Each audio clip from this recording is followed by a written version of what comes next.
Shalom, hermanos. Primeramente toda gloria y alabanza a Yahweh Bahashem Yahawashi. Yahweh es el nombre del Padre en hebreo. Yahawashi es el nombre de su Hijo.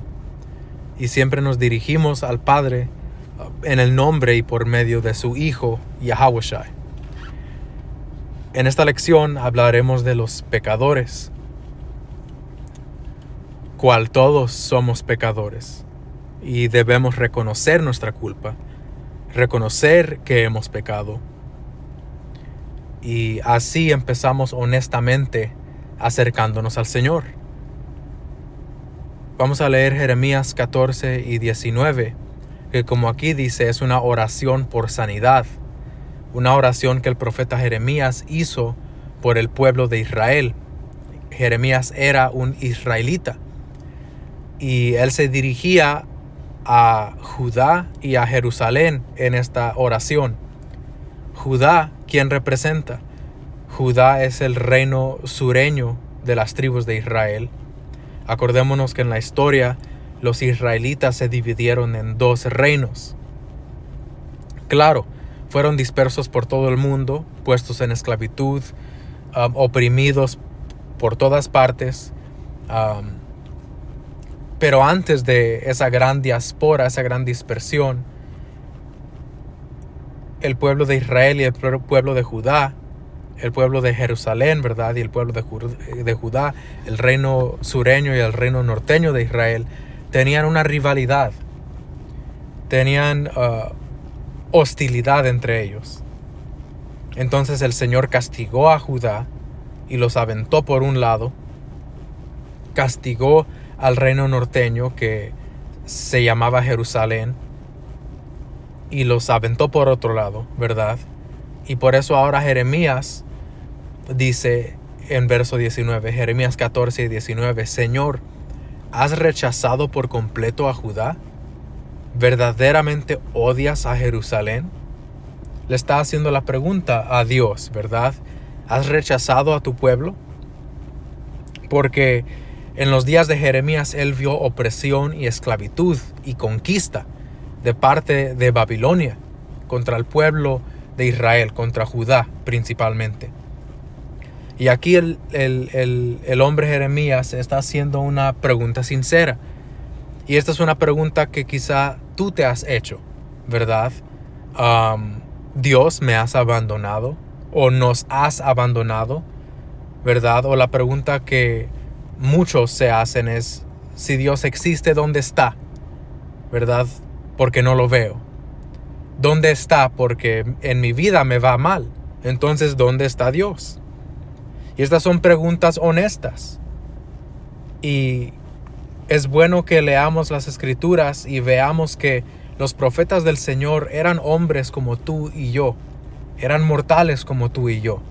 Tenían dudas, tenían preguntas, tenían temor. ¿Okay? Por supuesto, tenían fe, que la fe es un regalo del Señor. Pero el punto que estamos haciendo aquí es que eran hombres ordinarios como tú y yo. Y hacían estas preguntas. Entonces, tú cuando tengas preguntas, no es malo hacerlas.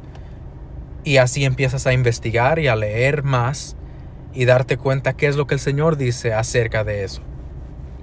Dice, ¿has rechazado por completo a Judá? ¿Verdaderamente odias a Jerusalén? ¿Por qué nos has herido sin la menor esperanza de recuperarnos? Esperábamos paz, pero la paz no llegó. Esperábamos un tiempo de sanidad, pero solo encontramos terror. Y acordémonos que el Señor permitió que Babilonia domine y capture a los israelitas porque éramos pecadores, porque nos desviamos del Señor. Nuestros reyes y nuestros sacerdotes estaban adorando a otros dioses, sacrificando a ídolos, robando de los diezmos del templo, robándole a los pobres, aprovechándose de las viudas, aprovechándose de los que estaban en necesidad. En vez de servir al pueblo, ¿verdad? En el nombre del Señor, estaban sirviéndose a ellos mismos con lo poco que los pobres tenían. Ok, entonces como los reyes y los sacerdotes eran unos individuos corruptos, el Señor envió a nuestros enemigos, los babilónicos, contra nosotros.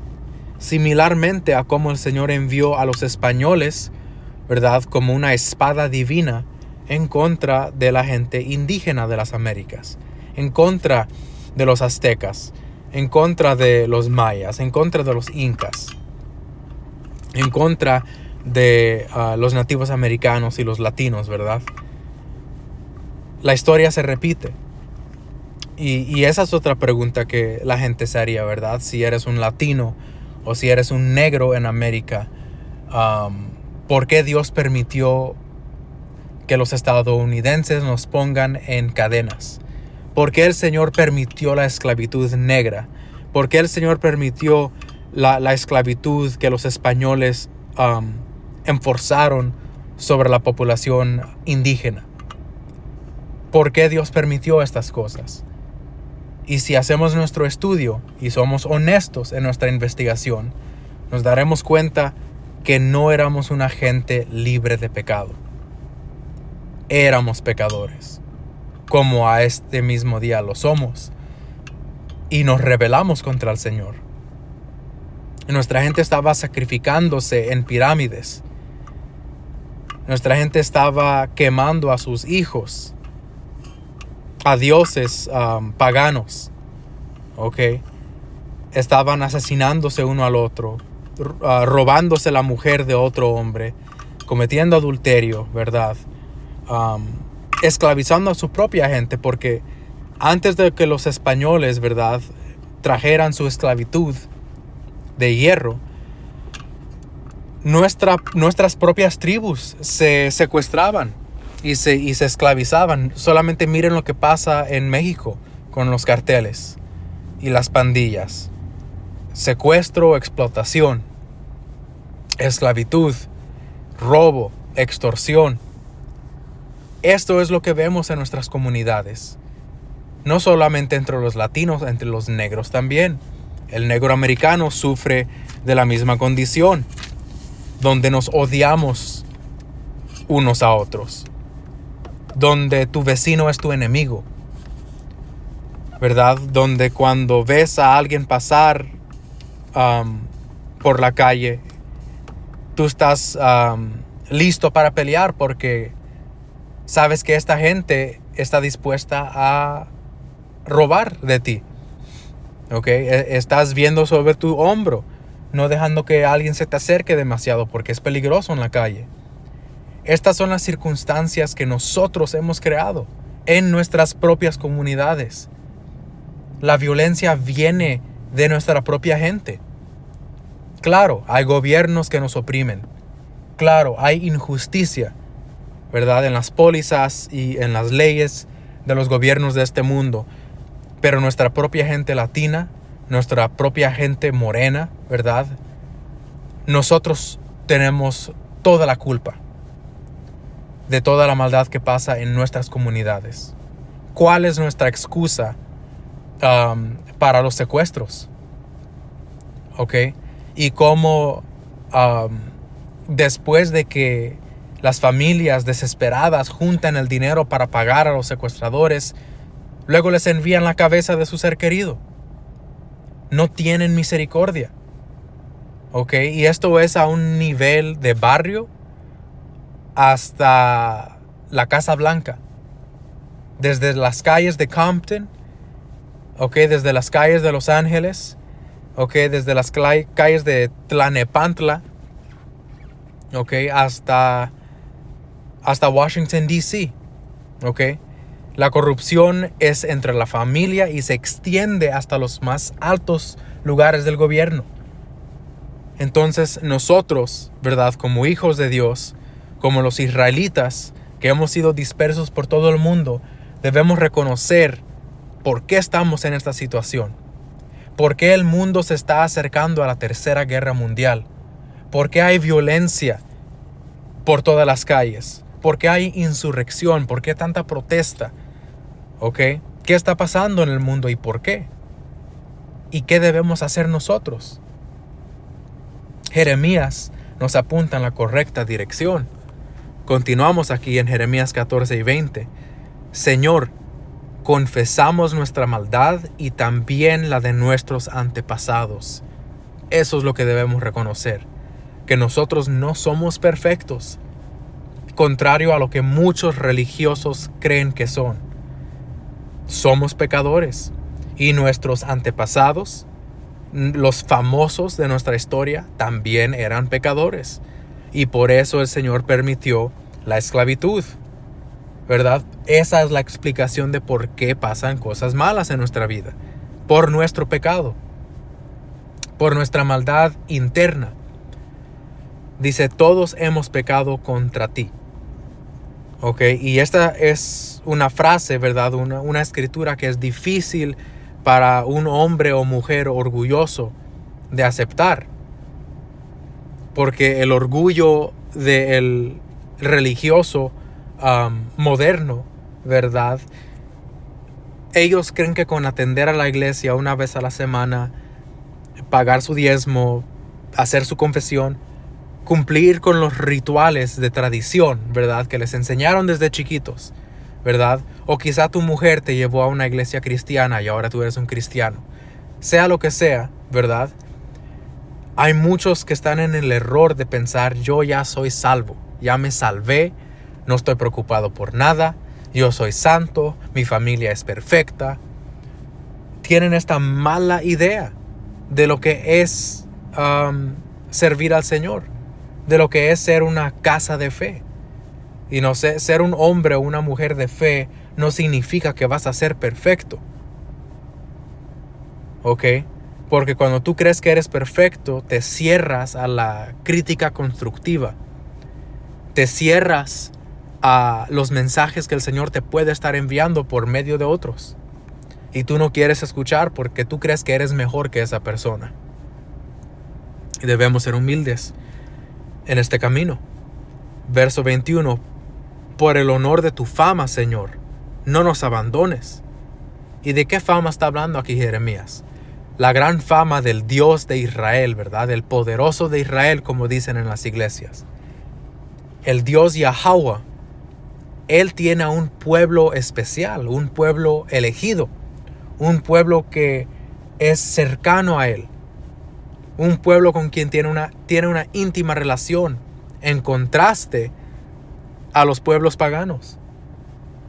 Porque sí, todos somos hijos de Dios, en teoría, todos sí fuimos creados por Dios, ¿verdad? Pero acordémonos que el Señor siempre tuvo un pueblo especial. Toda la Biblia habla de los israelitas, del pueblo santo, ¿verdad? De los hijos de Dios. Pero también la Biblia menciona los hijos del maligno, los hijos del hombre. La Biblia menciona 18 distintas naciones.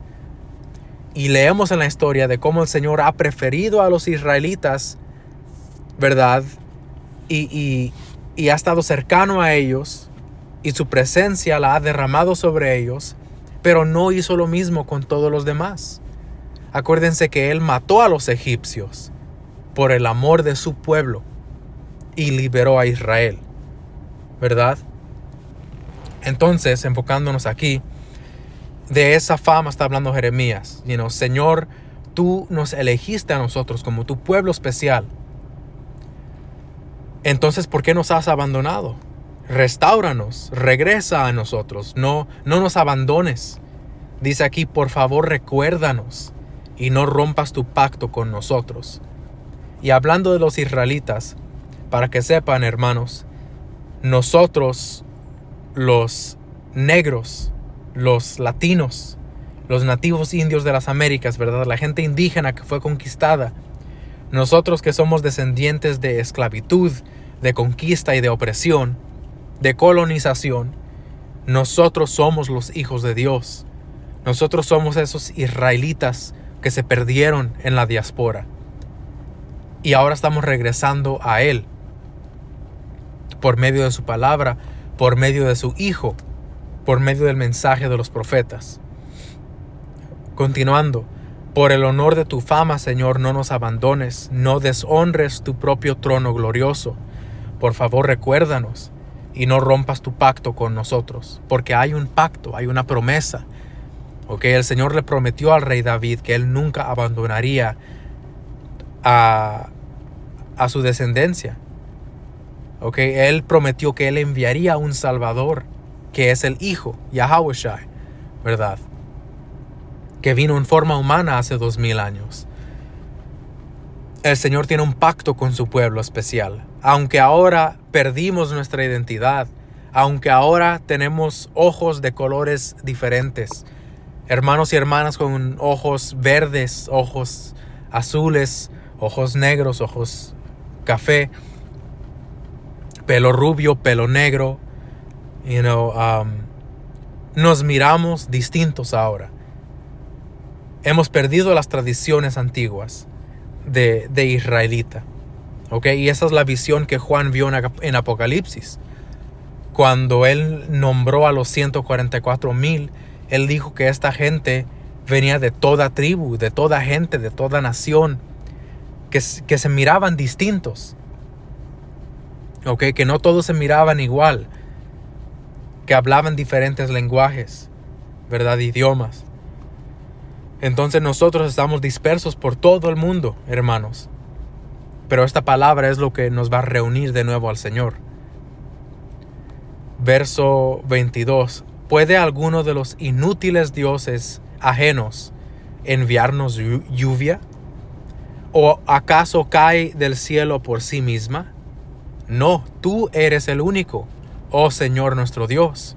Solo tú puedes hacer tales cosas. Entonces esperaremos que nos ayudes. Y eso es lo que hacemos hoy. Estamos esperando que nuestro Señor Yahawashi, el Hijo de Dios, regrese y traiga orden a este mundo. Que traiga esa salvación que prometió en ese pacto a nosotros. Y mientras esperamos que el Señor regrese para poner un fin a la maldad de este mundo y restaurar su reino en la tierra, nosotros debemos reconocer que hemos pecado contra el Señor, que no somos perfectos. Abandonemos el orgullo, abandonemos la soberbia, reconozcamos nuestra condición y que no podemos hacer esto solos. Y hay mucho debate, ¿verdad?, entre los religiosos de, yo solo leo el Antiguo Testamento porque eso es lo original. Yo solo leo el Nuevo Testamento porque el Antiguo ya no importa. Que sea claro, hermanos y hermanas, que toda la Biblia importa. No solo el Nuevo o Antiguo. Todas las palabras de esta Biblia son santas. Todo es la palabra de Dios. Simplemente hay cosas que a veces son difíciles de entender.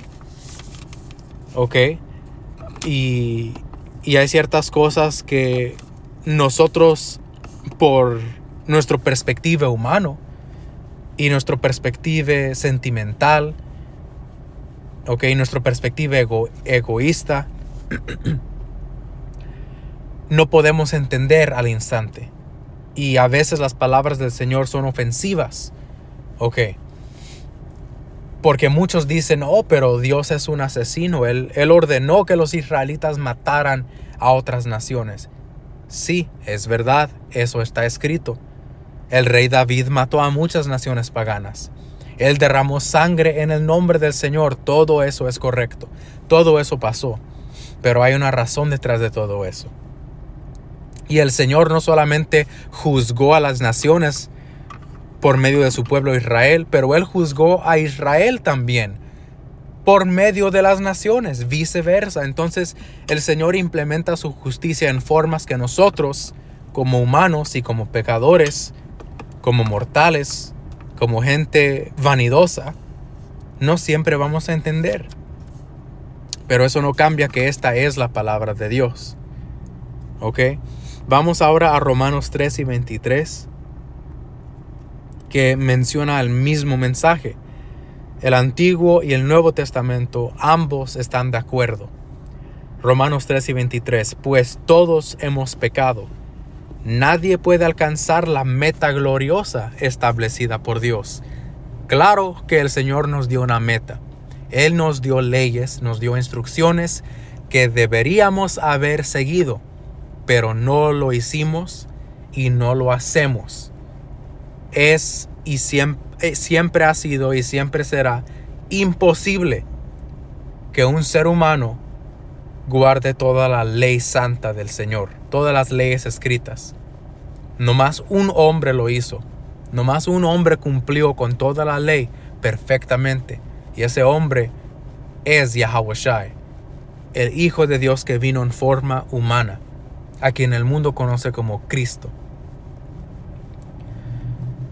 24. Sin embargo, Dios nos declara justos gratuita y bondadosamente por medio de Yahawashi HaMashiach, que en hebreo así se dice Jesús Cristo.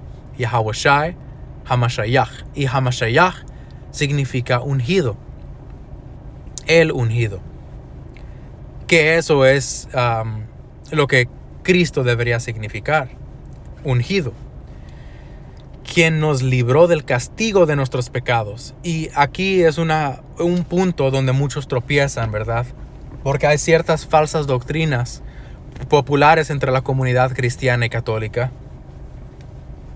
de que ahora no vamos a ser castigados por nuestros pecados, ¿verdad? Que el Señor pagó el precio, que Él fue crucificado, derramó su sangre por nosotros y que por su sangre somos limpios. Pero esto no significa, que quede claro, esto no significa que el Señor está permitiendo el pecado. El Señor detesta el pecado y odia al pecado y al pecador. Pero por medio de su Hijo y su misericordia nos está extendiendo la gracia y la oportunidad de reconocer nuestro pecado y trabajar duro para abandonarlo. Luchar para salir del pecado. Aunque vamos a seguir en una condición pecadora hasta que el Señor transforme nuestros cuerpos, ¿verdad? Hasta que Él regrese y nos cambie. Vamos a seguir como pecadores en rehabilitación. Entonces, estas escrituras nunca justifican. Ve y haz lo que quieras, come lo que quieras, de lo que quieras, cuando quieras y donde quieras. Esta gracia de Yahawashi no es una licencia de pecar, sino que es una oportunidad de reconocer nuestro pecado y seguir adelante. Arrepentirnos e ir abandonándolo.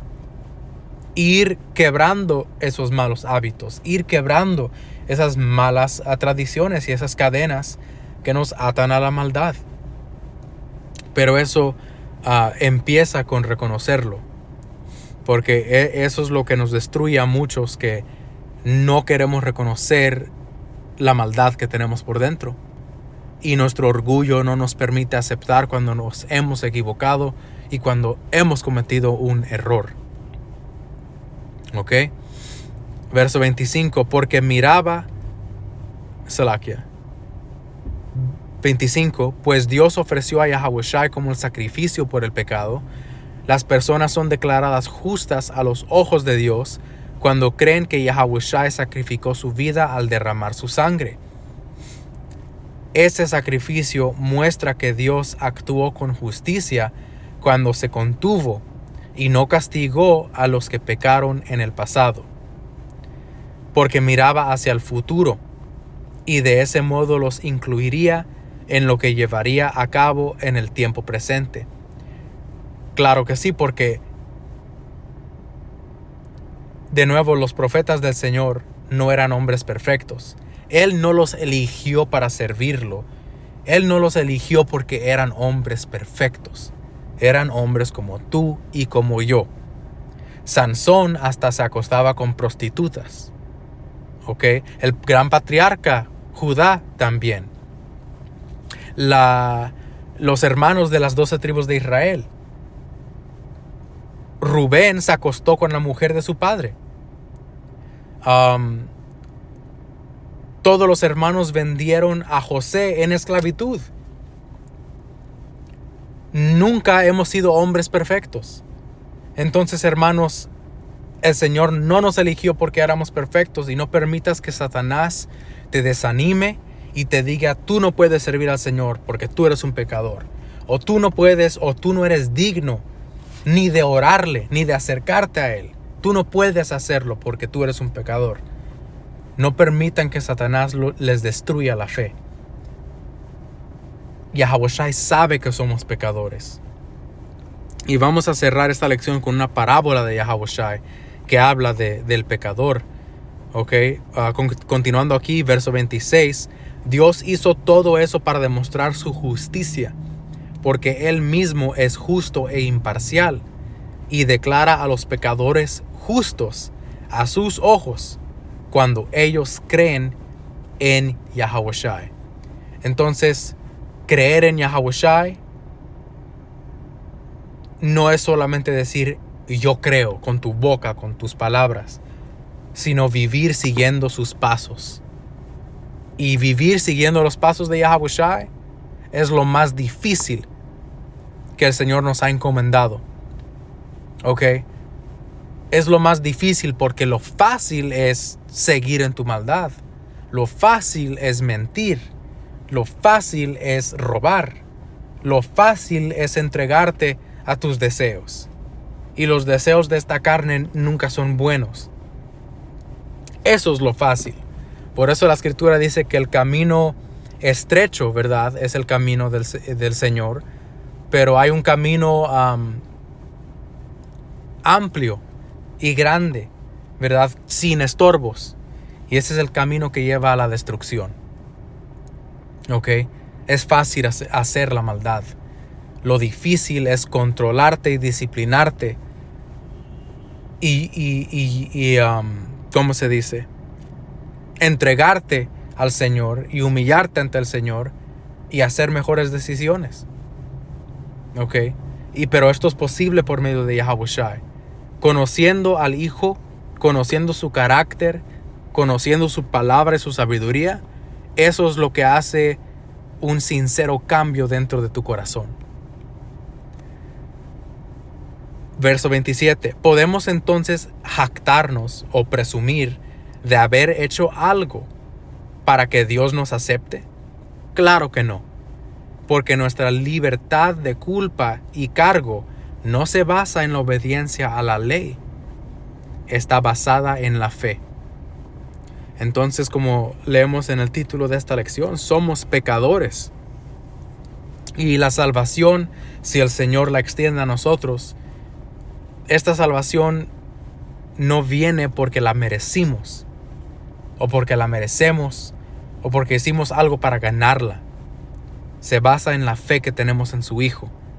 La fe que si lo seguimos a Él y aplicamos su sabiduría, el Padre tendrá misericordia de nosotros. Entonces ahora vamos a esa parábola. Lucas 18 y 9.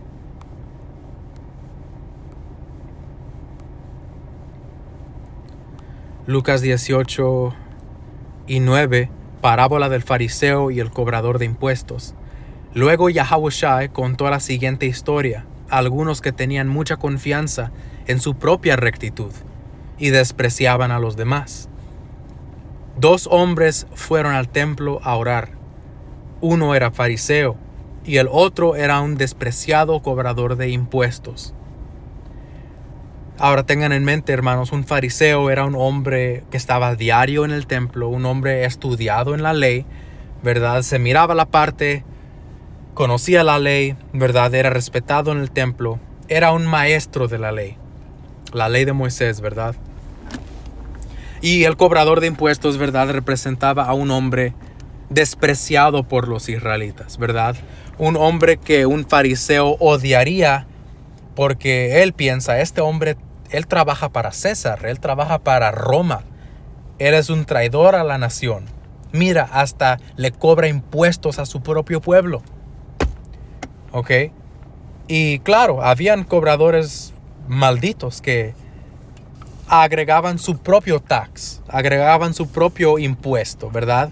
Si César pedía 2 monedas de plata, este maldito cobrador de impuesto, ¿verdad? Él agregaba una moneda para él y le cobraba a su pueblo las 3 monedas para meter a su bolsillo esa moneda de plata que no le corresponde.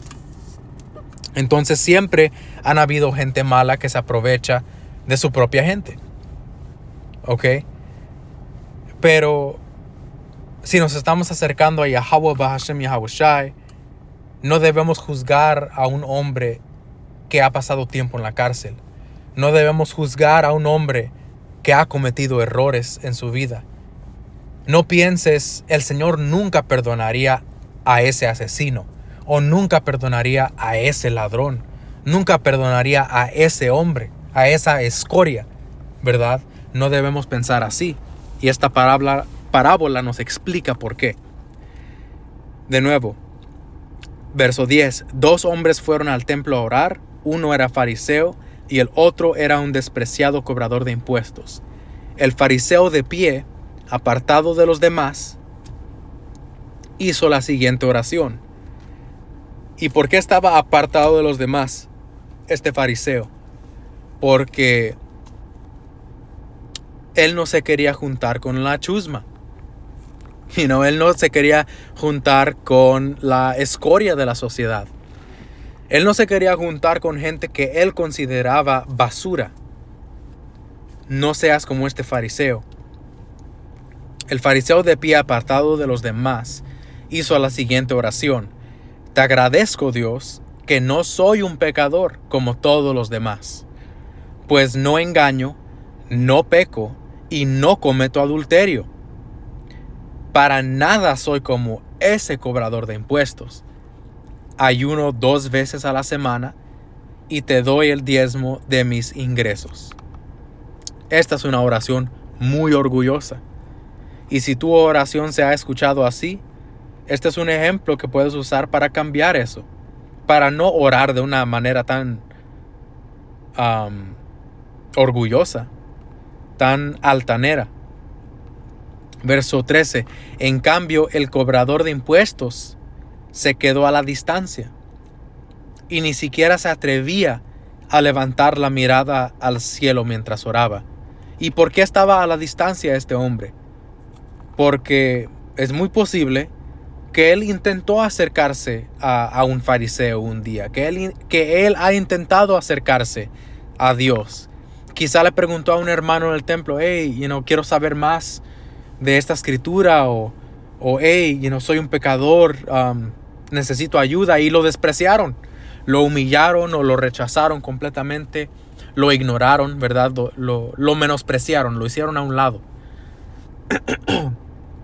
Pero lo que ellos no sabían es que de la misma manera que trataron a este cobrador de impuestos en ese templo, en esta parábola, es la misma manera que trataron a nuestro Señor.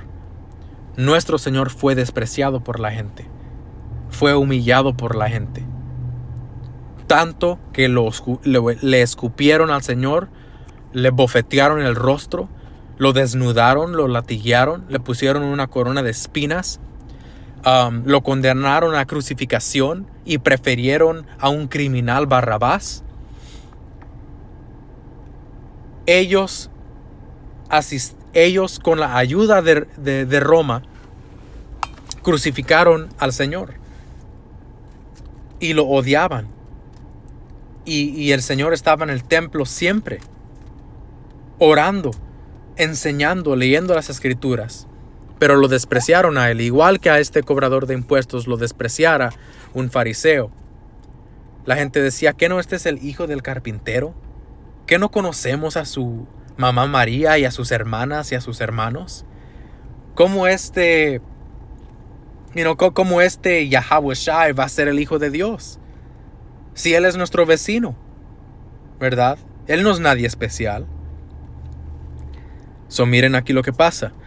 En cambio, el cobrador de impuestos se quedó a la distancia y ni siquiera se atrevía a levantar la mirada al cielo mientras oraba, sino que golpeó su pecho en señal de dolor, mientras decía, oh Yahweh, oh Dios, ten compasión de mí, porque soy un pecador.